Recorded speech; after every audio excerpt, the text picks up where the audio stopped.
जी बिस्मिल्लाहिर्रहमानिर्रहीम। कैसे हैं सब फ्रेंड? ठीक है।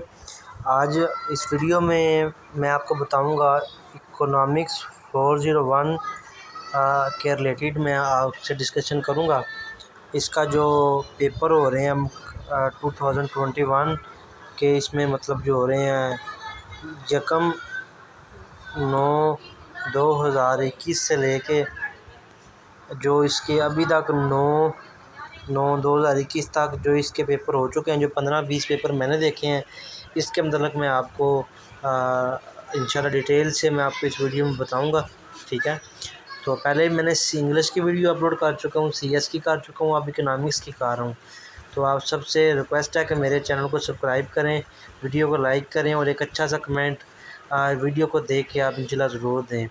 तो इस वीडियो को हम स्टार्ट करते हैं। इकोनॉमिक्स 401 एक टफेस्ट सब्जेक्ट है, मुश्किल तरीन सब्जेक्ट है। यूट्यूब पे भी इसके हवाले से कोई ख़ास मवाद नहीं पड़ा हुआ, और वर्चुअल यूनिवर्सिटी के जो लेक्चर्स हैं वो भी लेके बंदा को इसको ख़ास तौर पे समझ नहीं पा रहा, क्योंकि ये एक मुश्किल सब्जेक्ट्स में आ जाता है।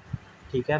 तो इंशाल्लाह आज की इस वीडियो में आपको बताऊँगा, जो पॉइंट्स आपको बताऊँगा, जो आपको हैंड आउट्स में निशानियाँ लगाऊँगा, वो करके इंशाल्लाह आप इस काबिल हो जाएंगे कि एक दिन पढ़ के स्टडी करके आप इसमें अच्छे तरीके से पास हो सकते हैं, अच्छे फाइनल के वाले से अच्छे मार्क्स ले सकते हैं।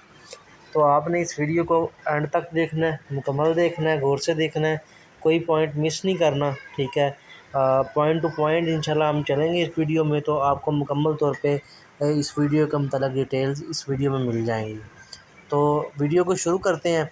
तो सबसे पहले इकोनॉमिक्स 401 जो आपका मेजर टॉपिक है, वो जो आपके इसमें टॉपिक्स हैं वो आपके मैं आपको बता देता हूँ। आपका जो इसमें जो टॉपिक्स जिसमें पेपर आ रहा है, यानी जो आपका है वो आपका 16 लेक्चर है, उसके बाद 17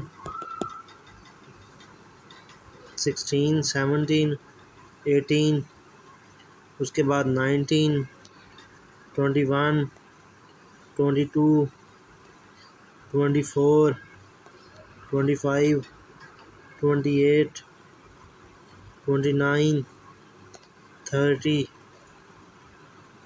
31, 32, 33, 34, 35, 36 और 38। अगर हम ये देखें टोटल करें तो 1 2 3 4 5 6 7 8 9 10 11 12 13 14 15 16 17 18 19 लेक्चर बन रहे हैं, जिनमें से ये मतलब आपका पेपर आ रहा है 19 लेक्चर्स में से आपका जो फाइनल टर्म का पेपर है वो जनाब आपका आ रहा है। ठीक है।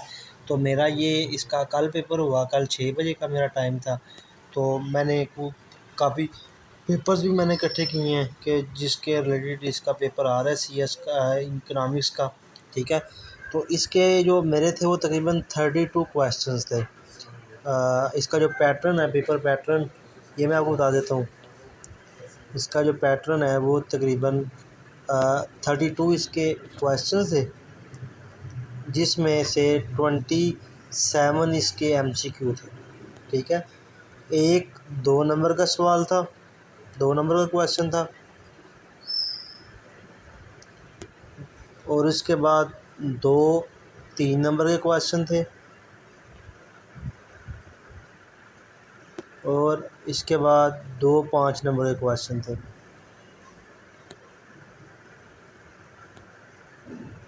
ठीक हो गया। ये इसका पैटर्न था। इंशाल्लाह उम्मीद है कि ये इधर तक आपको समझ आ गई होगी।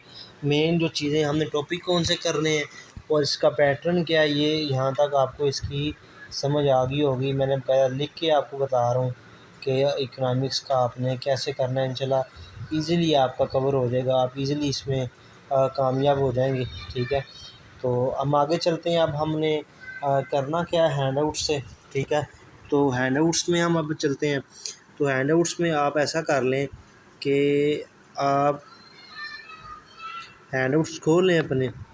ठीक है। और मैं हैंड आउट्स में लेक्चर 16 स्टार्ट कर रहा हूँ, साथ में आपकी तैयारी भी हो जाए और साथ में आपको पता भी चल जाए। तो 16 आप खोल लें हैंड आउट, क्योंकि वीडियो की रेजोल्यूशन थोड़ी कम होती है, या इसको आप हाई स्टैंडर्ड के ऊपर रख के आप चलाएं। लेक्चर नंबर 16 है कॉस्ट एनालिसिस। इसमें variable cost, fix cost, total cost की डेफिनेशन बहुत इंपॉर्टेंट है। तो ये 2-3 लेक्चर है जो आपने तकरीबन सारे करने हैं, बाकी आपके वैसे ही हो जाएंगे इसको देख के। टोटल कास्ट का फार्मूला क्या होता है आपको पता है? टोटल कास्ट का फार्मूला टोटल कीमत कितनी होती है, तो इसमें फंक्शनल कास्ट जो काम वाली कीमत होती है, ये वेरिएबल है, उसको जमा करें तो ये दोनों की इसकी कास्ट आ जाती है। Total cost is equal to F C plus V C. F C का मतलब फिक्स्ड कास्ट और प्लस वी सी का मतलब वेरिएबल कास्ट, ठीक है। इसके बाद एवरेज कास्ट और एवरेज कॉस्ट में डिफरेंस, ठीक है। Average cost variable, marginal cost, ये इसका फार्मूला मेरे भी एमसीक्यू में आया हुआ था 1 नंबर का। M C is equal to delta T C over क्या क्वांटिटी, मतलब किसी भी चीज़ की हम मार्जिनल जब लफ्ज़ आ जाएगा ना, ये मार्जिनल या एवरेज, तो समझ लें उस फार्मूले में डिवाइड आएगा, उस फार्मूले में डिवाइड आएगा। ये एमसीक्यू आ सकता है। टोटल कास्ट फाइंड करें तो ये 2 वैल्यूज़ देगी होगी, हमने उसमें से बस प्लस करना है। उसके बाद ये एक लॉन्ग क्वेश्चन, इसको निशानी लगा लें, the long run average the cost करो, ठीक है। तो इस लॉन्ग क्वेश्चन को आपका 5 नंबर का आ सकता है, इसको आप अपने ज़ेरे निगरानी कर लें। इसके बाद आगे आ जाता है lecture number 17, most important lecture है। इसमें एक लॉन्ग क्वेश्चन मस्ट आना है, ठीक है। टोटल रेवेन्यू, टोटल कीमत कितनी होती है जब हम क्वांटिटी को प्राइस से ज़रब देंगे, जितनी हमारे पास चीज़ें हैं और उन एक की कीमत क्या है, तो क्वांटिटी को प्राइस से ज़रब देंगे तो ये हमारा टोटल रेवेन्यू आएगा। एवरेज रेवेन्यू मैंने आपको पहले बताया, जहाँ भी एवरेज या मार्जिनल आएगा वहाँ पे डिवाइड यानी आ जाएगा, ठीक है। इसको हम करेंगे टोटल रेवेन्यू अवर क्वांटिटी करेंगे तो ये हमारा इंशाल्लाह ये एवरेज रेवेन्यू आ जाएगा, ठीक है। Price taking firm, price making firm, ये मेरा 3 नंबर का सवाल आया था। प्राइस टेकिंग फ़र्म और प्राइस मेकिंग फ़र्म में डिफरेंस बताएं, ठीक है।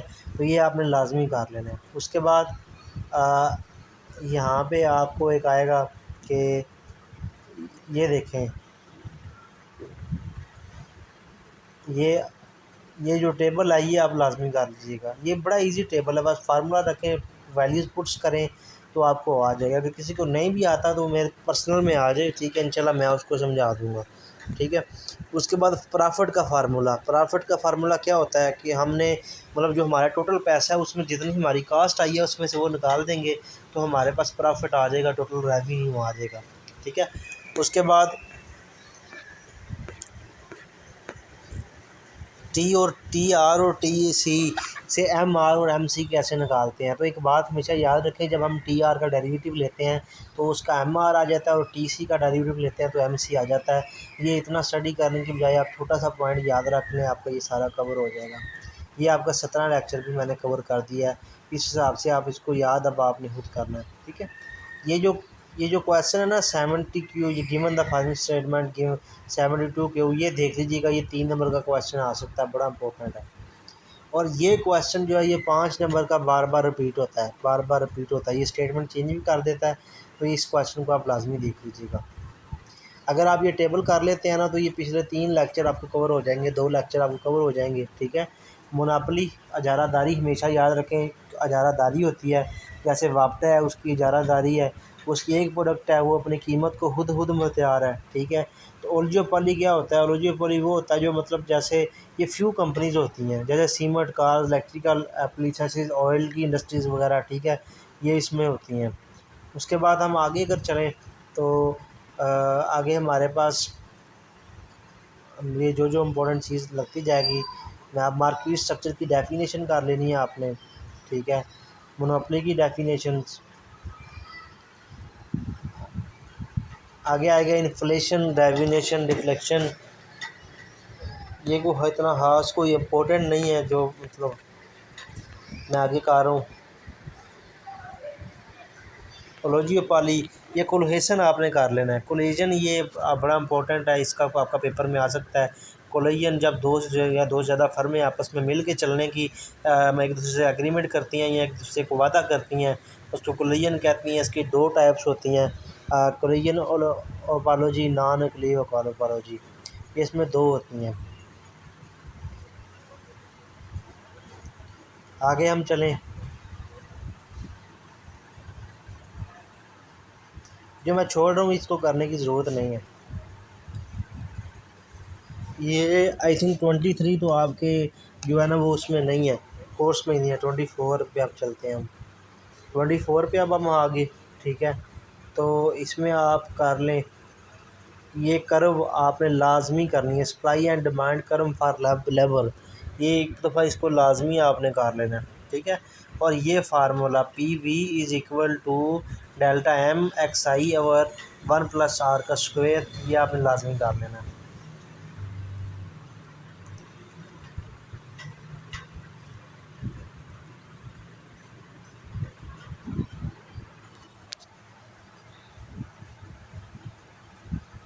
उसके बाद आगे आ जाता है मैक्रो इकोनॉमिक्स। इसकी डेफिनेशन मोस्ट इम्पोर्टेंट्स है। ये मेरा 3 नंबर का क्वेश्चन आया था, एग्रीगेट्स डिमांड, एग्रीगेट सप्लाई और क्लासिकल इकानमी की डेफिनेशन करें। ये 3 डेफिनेशन मेरी आई थी 3 नंबर की, तो ये लाजमी आपने कर लेना है, ठीक है। एक और क्वेश्चन आया था, इन्फ्लेशन डिफ्लेशन और प्योर इन्फ्लेशन में डिफरेंस बताएं, वो आगे आ जाएगा। ये मेरे एमसीक्यू आए थे कि अगर इस तरह हो जाए तो ये कौन सी एम्प्लॉयमेंट है, फुल एम्प्लॉयमेंट है, स्ट्रक्चरल एम्प्लॉयमेंट है, ये कौन सी एम्प्लॉयमेंट है, ये भी आप लाजमी पढ़ लीजिएगा।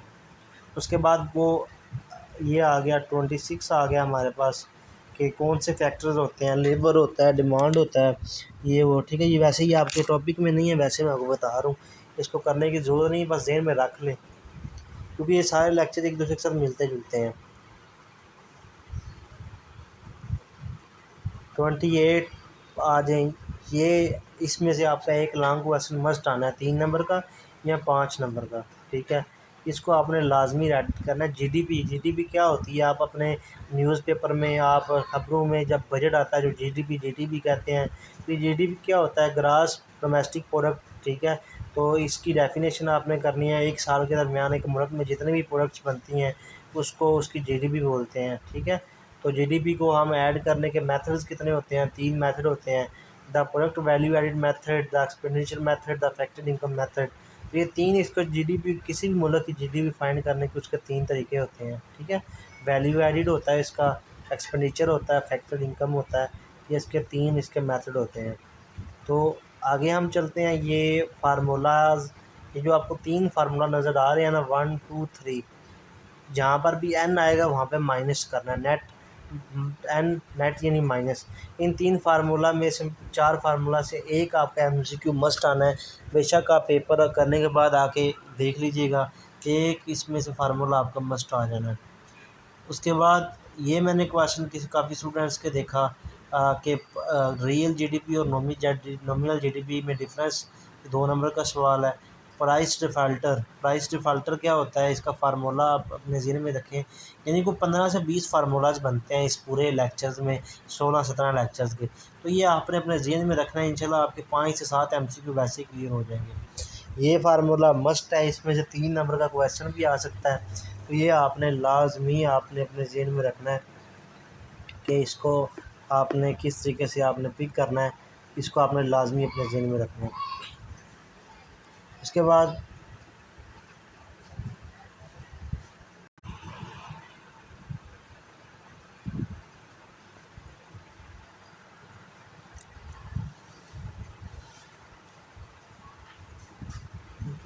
मैं आपको बता रहा था थोड़ी वीडियो में आ रही,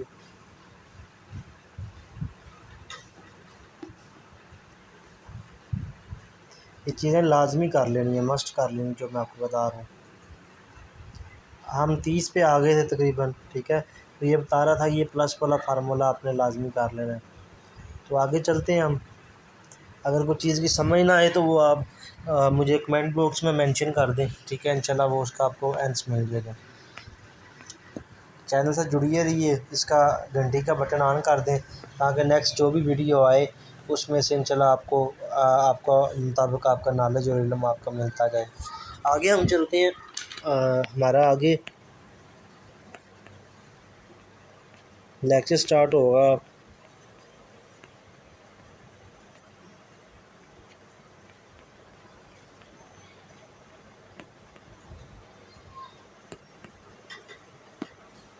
थर्टी थ्री, यहाँ पे आप आ जाएँ।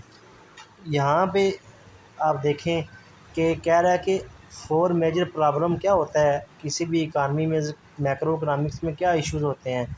अनएम्प्लॉयमेंट होती है, इन्फ्लेशन होती है, BOP balance of payment problem होती है, द लेक ऑफ ग्रोथ होती है। तो ये चीज़ें आप इसमें से आप लाजमी देख लें। अनएम्प्लॉयमेंट की डेफिनेशन आप देख लें, और कौन सी अनएम्प्लॉयमेंट कैसे होती है, किस तरह से होती है, ये आप देख लें।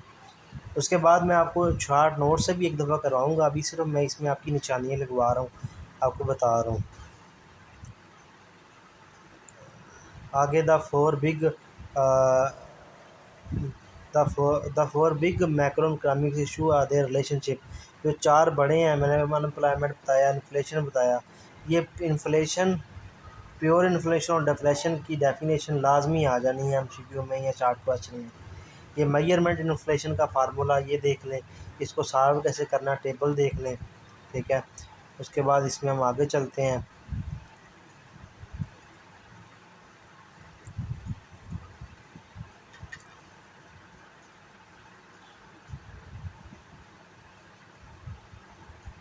एक्सचेंज रेट को पढ़ लेना है सारा, ये इसका एमसीक्यू, इसका मतलब जितना भी आपका पेपर आएगा वो कंसेप्चुअल आएगा, कंसेप्ट बेस आएगा।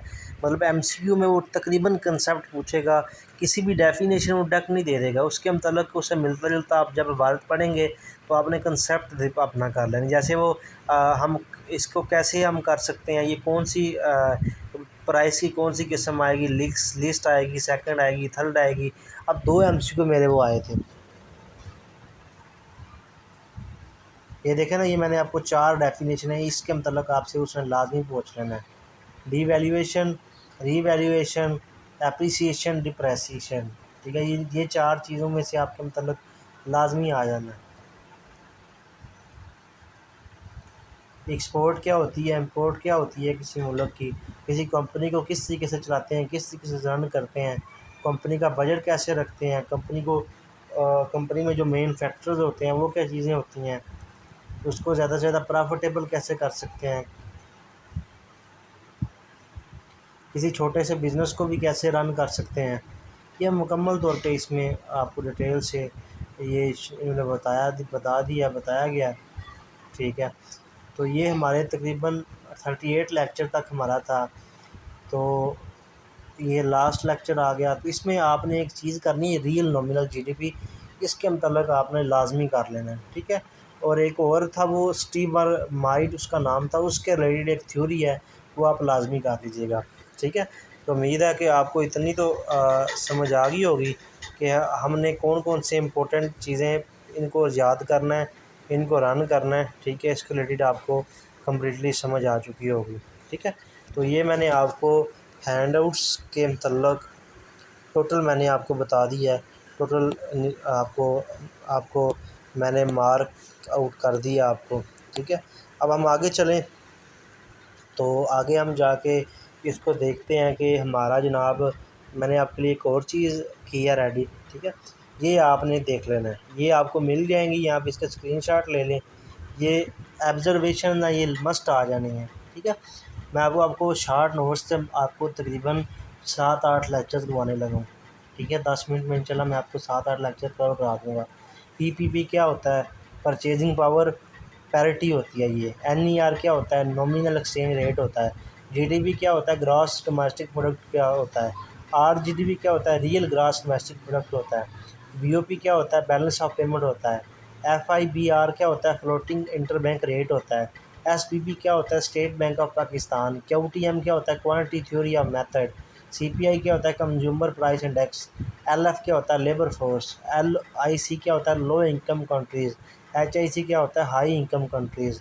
तो इसके मतलब आपके इंशाल्लाह एमसीक्यू सारे क्लियर हो जाएंगे। उसके बाद प्राइस डिस्ट्रीब्यूशन, ये एक लिस्ट डिग्री होता है, सेकंड डिग्री होता है, थर्ड डिग्री होता है। Price distribution happens when a product producer change different prices for the same product to different, मतलब जब एक ही चीज़ की एक ही चीज़ को एक ही कीमत डिफरेंट लोगों के लिए डिफरेंट हो जाती है, तो वो कैसे होती है। तो लिस्ट डिग्री में क्या आएगा, ये आपसे पूछ सकता है कि मतलब मिसाल के तौर पे, कि जैसे इसने लिखा हुआ है कि मैं आपको मिसाल देता हूँ, कि कहता है कि एक बच्चा है, बच्चों के लिए जो गेम है उसको खेलने की कीमत $10 है। और जो बड़ों के लिए वो $20 है। अब ये एबिलिटी टू पे आ गया, इसमें एबिलिटी कितनी वो पे कर सकता है। सेकंड डिग्री आ जाता है क्वांटिटी, ठीक है, क्वांटिटी किसमें क्या है, in this type different prices charge to customer who purchase different quantities. यानी मिसाल के तौर पे अगर आप कहते हैं जी आपके पास एक प्रोडक्शन है, आप बोलते हैं जी इसमें से आप ऐसा कर लें कि जो आपके 10 किलो अनार है, ठीक है, या आप ऐसे कर लें कि तो अगर आप 1 दर्जन आपसे केला लेंगे तो वो 1 दर्जन आपका ₹50 का बनेगा। अगर आप 10 दर्जन लेते हैं तो वो आपको 400 का मिल जाएगा। यानी यहाँ पे क्या आ गया, यहाँ पे जितनी आप ज़्यादा क्वांटिटी उसकी लेंगे उस हिसाब से आपकी रेट की प्राइस की डिस्क्रिमिनेशन है वो सस्ती हो जाएगी, वो आपका सस्ता हो जाएगा। तो इसको सेकंड डिग्री, ये कोई भी एग्जांपल दे सकता है, आप इतना याद रखेंगे। फर्स्ट डिग्री एबिलिटी टू पे, सेकंड डिग्री क्वांटिटी और थर्ड डिग्री प्लेस। मिसाल के तौर पे अगर हम किसी ब्रांड में चले जाएं तो ब्रांड में जो हमें जूता शूज़ कोई भी अपनी प्रोडक्ट हमने लेनी है जो वो हमें महंगी मिलेंगी, और वही हम अगर हम बाज़ार में लें तो हमें सस्ती मिलेगी। तो इसमें हम कहते हैं इसमें प्लेस का डिफरेंस आ जाता है। तो ये 3 चीज़ें आपने कर ली, लिस्ट डिग्री, सेकंड डिग्री और थर्ड डिग्री, ये आपने कर लेनी है, ठीक है। उसके बाद आगे आ जाता जी, ये मैंने आपको इम्पोर्टेंट चीज़ें जिसमें MCQ चार्ट क्वेश्चन इंशाल्लाह इसमें से आ जाने आपके। ओलिगोपोली, मैंने मोनोपोली का ये उल्टा है। ओलिगोपोली, मोनोपोली में क्या था, जारादारी, जैसे वापडा की जारादारी है, जैसे सुई गैस की जारादारी है, जैसे पुलिस की जारादारी है। ऐसा कोई भी महकमा जो जिसकी जारादारी हो, जो इसकी मतलब जो खुद अपना आप सारा करता हो, उसको मोनोपोली कहते हैं। और ओलिगोपोली क्या होती है, ये इससे मतलब उल्ट होती है। इसमें कुछ फर्में मिल के आपस में करती हैं, ये 2 से 10 या 20 हो सकती हैं, ठीक है। इसमें मतलब कंक्लूजन होता है, यानी 2 से ज़्यादा फर्में जब आपस में मिलती हैं। कंक्लूजन और अपोलॉजी क्या होता है कि जब मतलब वो एग्रीमेंट करती हैं आपस के अंदर, और नॉन कंक्लूजिव कहते हैं जब वो आपस में नहीं करती। तो ये मैंने आपके तकरीबन 3 लेक्चर्स मैंने 2 से 3 स्लाइडों में कवर करा दिए। ये मैं आपको फार्मूला बताया था एग्रीगेट डिमांड्स एंड इसकी मतलब सप्लाई के मतलब सी कंजप्शन होता है, आई इन्वेस्टमेंट होता है, जी गवर्नमेंट स्पेंडिंग होता है, एक्स एक्सपोर्ट होता है, एम इंपोर्ट होता है, एक्स नेट एक्सपोर्ट होता है, और वाई आउटपुट होता है। तो फार्मूला क्या है एग्रीगेट डिमांड का, aggregate demand is equal to consumption plus investment plus gross spending plus इसमें ब्रैकेट के अंदर हम एक्सपोर्ट को इंपोर्ट में माइनस करेंगे तो ये हमारा एग्रीगेट डिमांड आ जाएगा। तो ये इजीली आपका इंशाल्लाह इसमें कवर हो जाएगा। उसके बाद हमारा आगे आ जाता है grass domestic product. Grass domestic product कौन सी होती है, जीडीपी क्या होता है, मैंने आपको बताया था कि एक साल के दरमियान जितनी भी एक मुल्क में चीज़ें बनती हैं तो उसको हम ग्रास डोमेस्टिक प्रोडक्ट बोलते हैं। तो अब जीडीपी क्या होती है कि मतलब एक साल में आपके मुल्क में कितनी चीज़ें बनी हैं। मिसाल के तौर पे आपके मुल्क में 1 करोड़ चीज़ें बनी हैं। अब मुल्क का बजट तो अरबों खरबों रुपए के हिसाब से होता है ना, वो हज़ारों रुपए के हिसाब से थोड़ी होता है। तो अगर मिसाल के तौर पे अगर आपके मुल्क में मिसाल देता हूँ कि पूरे साल के दरमियान 1 लाख रुपये का जीडीपी, 1 लाख रुपये की सेल हुई है, 1 लाख रुपये का सारा निज़ाम हुआ है, ठीक है। तो अब इसको हम मेजर कैसे करते हैं, तो the product value added method, ठीक है, the expenditure method, the income method, इन 3 तरीक़ों से हम करते हैं। उसके बाद आ गया जी हमारा real capita GDP, per capita GDP. इसमें ये कहते हैं कि पर कैपिटा जीडीपी जब पर कैपिटा जीडीपी होगी, per capita GDP divided by people of the economy, per capita income per capita income divided by number of population. Personal income जो हमारी अपनी इनकम होती है जो हम कमाते हैं उसको पर्सनल इनकम कहते हैं। डिस्पोजेबल इनकम, जब हम अपनी जो इनकम होती है उसमें से सारे टैक्सी टुक्से सारे हर्जात निकाल दें, माइनस कर दें, तो उसको हम डिस्पोजेबल इनकम बोलते हैं। उसके बाद हमारा जनाब आ गया आगे 4 बिग माइक्रो इकोनॉमिक्स इश्यूज़। ये मैंने आपको पहले ही बताया, डीवैल्यूएशन, जब मतलब रिड्यूसिंग एक्सचेंज रेट की वजह से हमारी कीमत आगे पीछे हो, रीवैल्यूएशन, अप्रेशन, डिप्रेशन, ये आपने पढ़ लेना है नोट से भी, और ये सारा भी। फैक्टर ऑफ प्रोडक्शन, कोई भी हम इंडस्ट्री लगाते हैं, फैक्ट्री लगाते हैं, कंपनी खोलते हैं, दुकान खोलते हैं, तो उसमें मतलब 2-4 चीज़ें हमारे सबसे इम्पोर्टेंट होती हैं। Land, capital, labour, entrepreneurship. Land ज़मीन, कैपिटल जो होता है वो मतलब हमारा amount of person invest to into the business, मतलब जो हमारा बिज़नेस इन्वेस्ट कर रहा है, लेबर जो यूज़ कर रहा है, ठीक है, एंटरप्रेन्योरशिप जो हमारी हेल्प कर रहा है। तो ये 4 फैक्टर्स हमारे पास होते हैं। तो आगे market structure, perfect structure, monopoly, monopoly consumption ओवरेज, ये आप पढ़ लीजिएगा, ठीक है, इसको आप एक दफ़ा स्टडी कर लीजिएगा। ये मैंने फार्मूलाज आपके लिए लिख के स्लाइड की शक्ल में आपको दिखा रहा हूँ। Total revenue T R is equal to P multiply by Q, average revenue is equal to T R divided by Q, M R marginal revenue delta T R over delta Q. ये आप देख लीजिएगा, ठीक है, ये आपका इंशाल्लाह easily cover हो जाएगा। तो ये मैंने आपके शार्ट नोट्स भी अल्हम्दुलिल्लाह सारे कवर करवा दिए, आपके हैंडआउट्स में भी आपको अब आपने आपने करना है, याद मैं नहीं कर सकता। हैंड आउट नोट्स भी मैंने आपको एक दफ़ा स्टडी करवा दी हैं, इंशाल्लाह आपका पेपर इसमें भी सारा कवर हो जाएगा, ठीक है। उसके बाद अब आगे अगली बात की तरफ, ठीक है। कुछ फ़ाइल्स हैं जो अगर आप ये कर लें, सबसे पहले मैं आपको टोटल मेथड बता रहा हूँ, ये करने के बाद आप उन फ़ाइल्स को एक दफ़ा स्टडी कर लें। वो फ़ाइल्स किसी को चाहिए वो व्हाट्सअप नंबर नीचे अपना मेंशन कर दे, तो इंशाल्लाह उसको व्हाट्सअप नंबर से वो मिल जाएंगी फ़ाइल्स। वैसे मेरे पास 100 से ज़्यादा फ़ाइल्स पड़ी हुई हैं, लेकिन कुछ इंपॉर्टेंट्स जो फ़ाइल्स हैं वो मैं आपको दिखाता हूँ खोल के कि मतलब इनमें से इंतहाई इम्पोर्टेंट्स फ़ाइल्स जो हैं वो कौन सी हैं। शॉर्ट हैंडआउट्स नोट्स पढ़े हैं, ये फ़ाइल्स पढ़ी हैं, ठीक है। तो ये मुकम्मल तौर पे इसका मुकम्मल डेटा मेरे पास मौजूद है। एमसीक्यूज़, इसके अलावा इसमें शॉर्ट क्वेश्चन, लॉन्ग क्वेश्चन, इसमें टोटल मुझे इसका रेडिट आपके पास पता है। ये देखें, ये सब बाकायदा सॉल्व हुई हुई हैं, ये नहीं कि ये सॉल्व एक दफ़ा हुई हुई हैं सारी, ठीक है। तो इंशाल्लाह एक दफ़ा पढ़ लेंगे तो आपका पेपर बड़ा ज़बरदस्त आ जाएगा। An individual who attitude toward risk is known as risk अज़र्व। ये देखें, ये आपने सारी पढ़ लेनी है, मैं आपको इंशाल्लाह दे दूँगा, सेंड कर दूँगा, ठीक है। मैं डिस्क्रिप्शन में अपना नंबर भी दे देता हूँ, आप व्हाट्सएप पे आके मुझसे ये सारी चीज़ें ले सकती हैं, ठीक है। तो मैंने तकरीबन आपको सारा वे मेथड बता दिया है कि आपने कैसे इस इको 401 को आपने क्लियर करना है। इंशाल्लाह ये आपका क्लियर हो जाएगा। और जो न्यू स्टूडेंट्स जो 2022 या 2023 या कोई भी मतलब वो देखें, तो उन्होंने क्या करना है, उनके पास अगर ज़्यादा दिन है तो वो इसी मेथड से चल के इन सारे पॉइंट्स को अच्छे से कर लें, इन सारे पॉइंट्स को अच्छे से स्टडी कर लें। तो मैं उम्मीद करता हूँ कि मेरी वीडियो आपको अच्छी लगी होगी, ज़बरदस्त लगी होगी। तो एक छोटी सी रिक्वेस्ट आपके लिए, इतनी मेहनत की, इतना ज़ोर लगाया, तो मेरे चैनल को सब्सक्राइब कर दें, वीडियो को लाइक कर दें और इसको ज़्यादा से ज़्यादा फ्रेंड्स दोस्तों के आगे शेयर करें ताकि सबका फ़ायदा हो जाए। क्योंकि इको का मैंने देखा कोई यूट्यूब के ऊपर कोई इतना हेल्पिंग मटेरियल नहीं था, मवाद नहीं था। तो मैं एक दफ़ा अपने वीडियो को दोबारा रिवाइज़ कर लेता हूँ। मैंने आपको टॉपिक्स बताएँ, इन टॉपिक्स में आपका लेक्चर आएगा, पैटर्न बताया कि आपका इतने एमसीक्यूज़, इतने शॉर्ट क्वेश्चन, इतने लॉन्ग क्वेश्चन आएंगे। हैंडआउट्स में मैंने आपको मार्कआउट कराया और शॉर्ट नोट स्टडी में मैंने आपको मार्कआउट कराया कि आपका क्या निज़ाम होगा, ठीक है। तो उम्मीद करता हूँ कि आपको मेरी वीडियो ज़बरदस्त लगी होगी। जो हक़ बात बोली बताया वो कल भी अल्लाह और उसके लोगों के लिए है, आज भी अल्लाह और उसके लोगों के लिए है। अस्सलाम वालेकुम वरहमतुल्लाहि वबरकातुहू।